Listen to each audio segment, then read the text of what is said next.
Good morning. My name is Vicki Pennington. I will not be in class today, unfortunately. I have to work. But I will be presenting my intergenerational communication project. There are currently 4 very different generations working together in the workplace today. These generation groups include the veterans, the baby boomers, Generation X, which is me, and the millennials.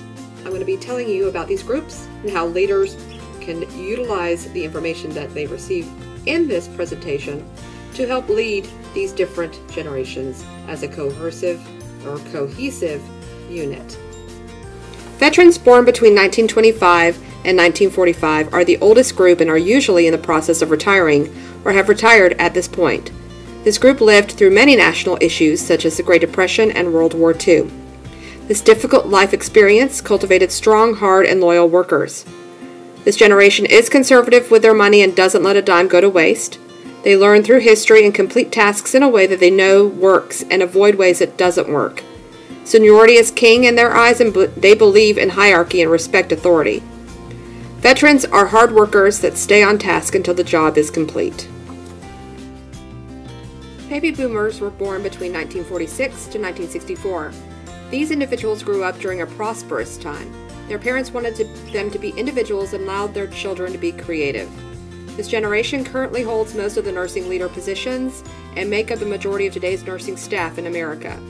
In 2010, this generation is nearing retirement age, which will drastically contribute to the massive nursing shortage in this country.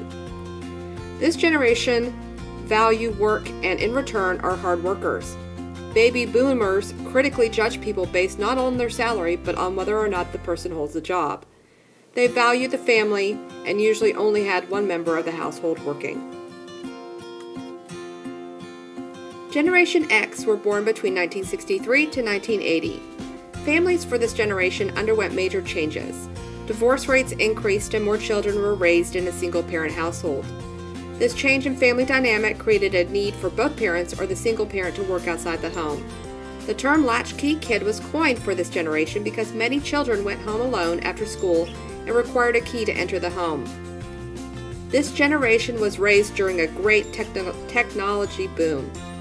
We had our MTV, Atari, first computers, boomboxes, etc.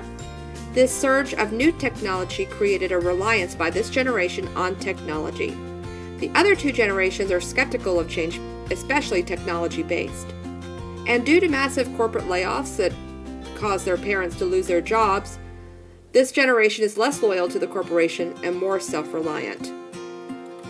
Generation Xers originally didn't think that nursing was a good career choice because it didn't offer the growth that they desired in their careers, though many of this generation have entered into nursing as a second career choice.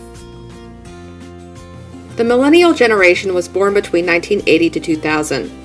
This generation grew up during an era of extreme violence, terrorism, and widespread drug use. The parents of these children provided a very structured lifestyle with a lot of love and attention. This generation thinks of family as a safety net and requires a family bond for security. Technology allowed this generation to move beyond the borders of the U.S. and believe in a global community, as cell phones and the newer technology have been part of their lives forever. This generation has the same belief structure as the veteran group.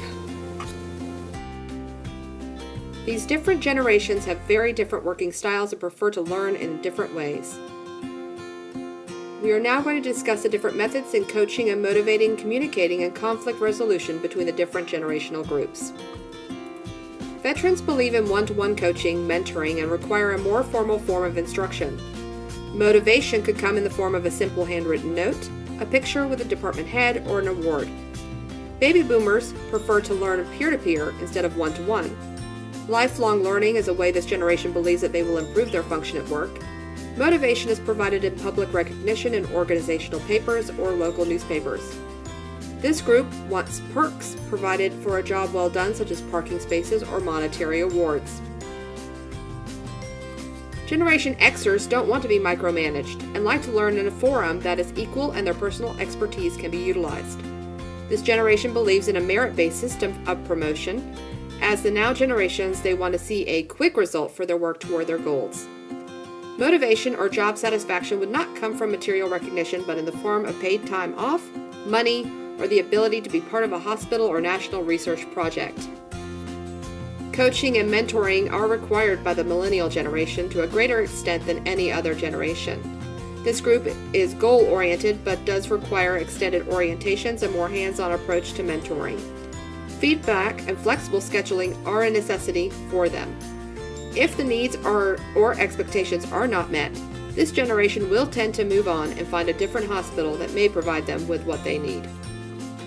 Communication is important between the generations in order to bridge the gap of understanding.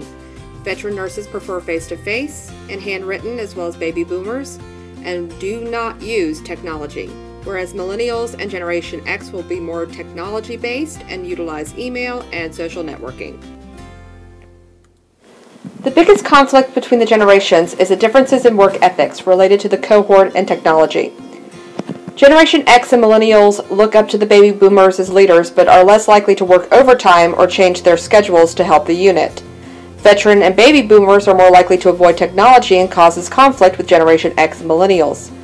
Conflict on a unit can cost the hospital a lot of money and loss of production time, medical errors, quick turnover in staff, and patient satisfaction issues. Veterans can provide us with the experience, as well as baby boomers, their clinical experiences, and help mentor the newer nurses. Generation X and millennials can provide their experience with technology and bring us into the next generation of computer-based charting and computer-based medication administration. Therefore, generations can work together as long as they have a strong leader who understands the differences between the generations and utilizes their talents appropriately.